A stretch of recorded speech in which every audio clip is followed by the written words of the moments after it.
So it's a beautiful day out today, and I'm going to my LGS to see what other people are doing about deck building. Hopefully I can gather some opinions and hopefully provide to you this very cool video on how to build decks. So for those who don't know, this is my LGS. And they have a lot of materials to build decks. So I'm gonna go ask what people talk about.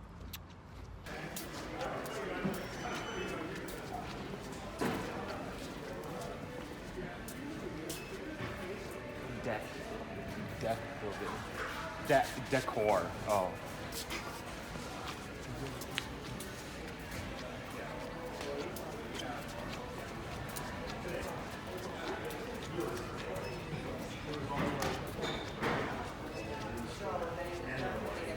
You know, decor sounds close enough to go there.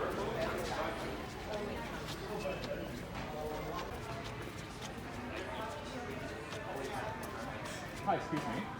I was wondering where I could find materials to build a deck. Way down the other end. Right. And do you have any advice on building decks? No, because I'm a plumber. Oh, okay. With the people who have advice? Yeah. All right. The lumber people would, yes.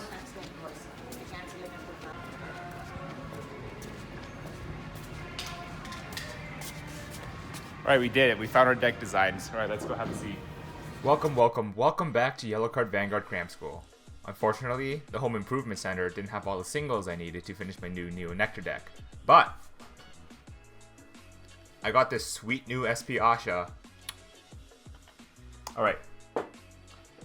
Shitty jokes aside, today's topic of the Vanguard Cram School will be on deck building. A lot of people may think, psh, deck building. Deck building's easy. You just wait for Japan to make a list and copy paste it, right? But seriously, the amount of people I see asking for lists just to copy them makes me realize that the general player base does not know how to build decks. Now, I'm not condoning net decking at all. I do sometimes too. But I want people to appreciate card choices in a list they're choosing to copy and not just copy it blindly. And to do that, people need an advanced understanding of deck building. I felt that now with Vanguard in a limbo between the G and the V era, teaching people the concepts of time agnostic concepts such as deck building would be great.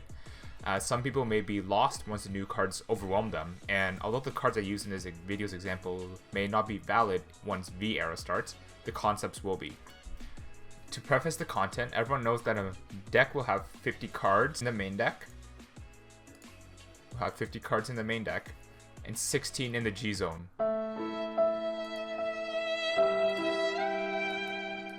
I mean, 8 gifts in the G zone. One of these 50 cards will be a starter Vanguard, and the 16 of the remaining 49 will be triggers. That leaves us with actually only 33 slots to really formulate cards in a deck for. Now, I firmly believe that when making a deck from scratch, if we imagine a pyramid, it's best to work from a top-down ideology. Once you figure out what clan and deck you want to make, think and envision what your ideal endgame, or WINCON, will be. Figure out what are the key pieces of that combo you need, and start building with 4 of each. For example, in this video, I'll work with a deck that's withstood the test of time, and that's Blasters. In my mind, when I think about Blasters, I envision their WINCON to be swinging with Blaster Blade multiple times, with a crit attached to him, through usage of stand triggers and Flogal. So we'll start this list off with 4 Blaster Blades, 4 Flogals, and 4 Sarugals. Absolutely, the WINCON for every deck will vary, and some decks even have 2 WINCONs, so it's important to do your research on whichever clan you want to play to ensure you accommodate and understand the deck's WINCON completely and build towards it. After these inclusions, that leaves us with 29 main deck options. And here's where we get to the bread and butter of this video. The good cards, which can also be called core. Every deck will have cards known as good stuffs, be it the main grade 3 rides, mandatory combo pieces. This is the next piece of information you need to process as a deck builder, and after doing research on the deck, figure out for yourself what are the good cards. Figuring out what cards are good comes from experience, and eventually, even prior to testing, you can tell when a card is good just by reading its effect and understanding its impact on the game state. Here are some non-concrete rules to follow as to what cards will be good or not. So rule 1, the card provides a plussing engine, an advantage engine within itself, or with an interaction in the deck. So examples I'm providing are in the Shadow Paladin deck, we have Gaunon and the Swordbreaker clones. In the Bermuda Triangle deck, we have the new Akari and Shandy. And for Royal Paladins, we have Wingo Brave. The key concept of these cards is these cards are cards that replace themselves to draw into your combo pieces.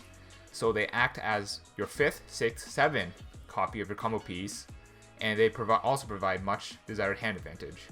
For example, Gaunon is Counterblast 1, Ditch 1, Draw 2, that's a hard +1. Shandy is a Counterblast 1, potentially Draw 2, which is also a +2. Akari on hit pluses 2 as well. So there's just a lot of plussing engine in these good cards that you are seeing in very generic decks. Second rule is that the card or cards can combo with pieces of your WINCON. So for the Gold Paladin deck, I have, for example, Helios with his Glory Swing, but sometimes it's not big enough. So you usually combo him with either Horsa or Bruno to stack more power and basically make him unguardable. In the Victor deck, we have Winning Champ, Favorite Champ, Performer, Guns Dawn. They basically synergize with each other to turbo the generation break of the deck. That way, Performer, Guns Dawn will scale up higher, and Favorite Champ Victor will be potent on second stride forward. And finally, in the Blaster deck, we have Lu and Barko. Both of these cards combo with the aforementioned Flogal and Blaster Blade to provide more attacks, to provide resource. So, the cards belonging in Rule 2 are cards that bolster and up the consistency of your winning turn combo by providing extra reach or extra consistency. For example, Liu and Barko not only net you an extra attack, but also things your deck by 1 and tutors your Blaster Blade. Whereas Bruno and Horsa, with a Glory Swing from Helios, matches the deck mechanics to call from deck and stacks up to a very large power quickly. The third rule of good cards are the cards will provide resource control. Examples of thus being the Red Lightning clones and the effect heal triggers, so cards that have cards that go into Soul to provide counter charge as the base example. Cards like Freezernix and Zinc, which are basically actually like recyclable resource generators in decks such as Chaos or Gaia, where they can consistently spam these cards out. And in the Blaster deck, we have Barko. It's no lie that a good deck has cards that uses a good amount of resources to get more good cards. And as such, good decks will have a source of resource engine that allow them to always keep being able to play their game.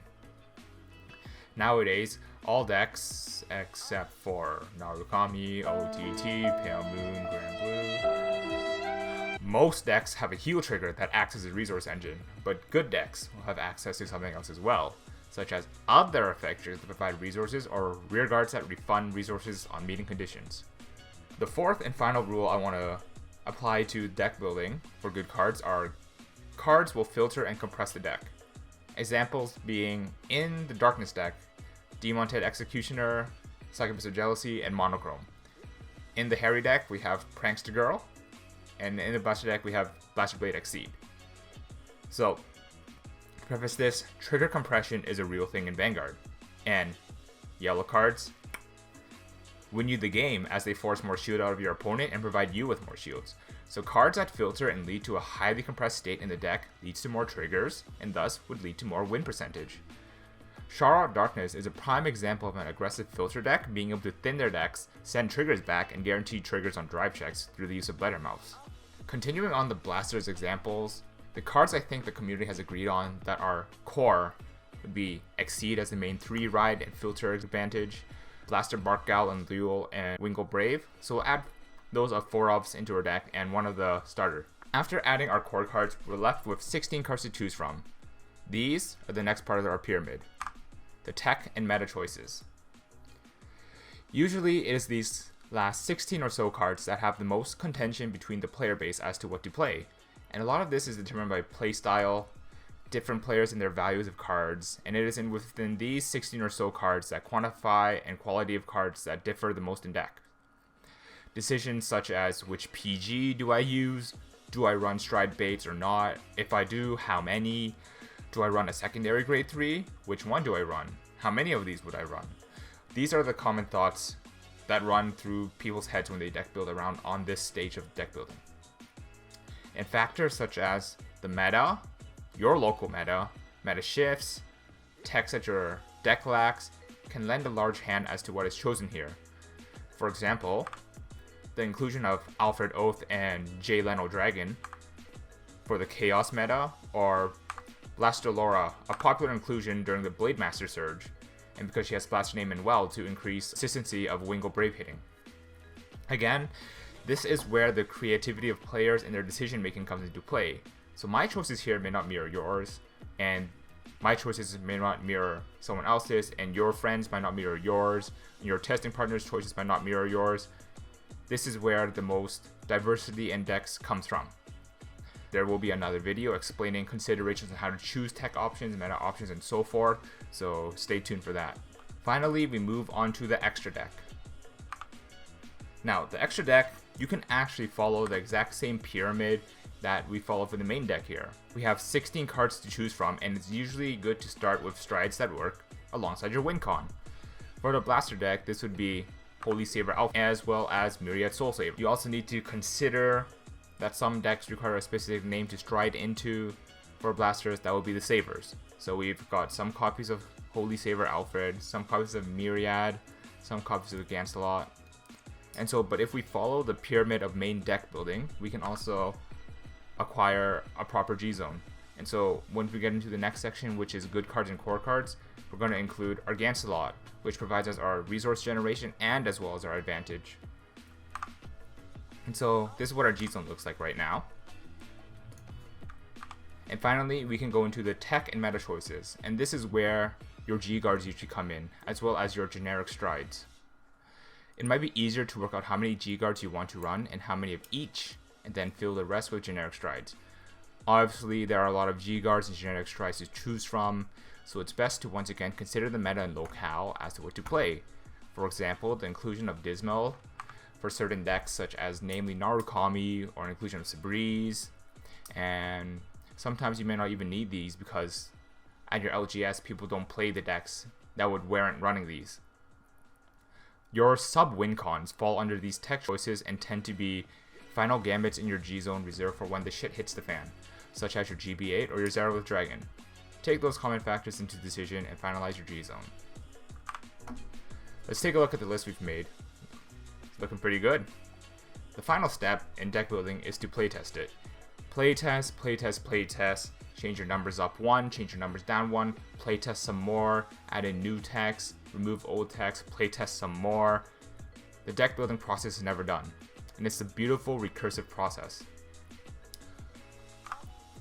Hopefully this video gave you some insight on how to finally think about how to build your own deck, and even understand card choices from lists on the net. Expect the second episode of this segment to talk about considerations about your local meta, tournament settings for your tech choices, and how your deck's game plan may change due to such, and your WinCon might be changed as well. Thank you so much for watching. If you enjoyed this video and learned something new, be sure to like this video and subscribe to our channel. We do educational content like this frequently. If you know someone who would love to see this sort of content, be sure to share this video to them. Let them know of it. In the comments down below, let me know what kind of list you guys run, and how you plan to build decks once the V era starts. I'm curious to hear from you guys. This has been Toku from YellowCard Vanguard. Toku out.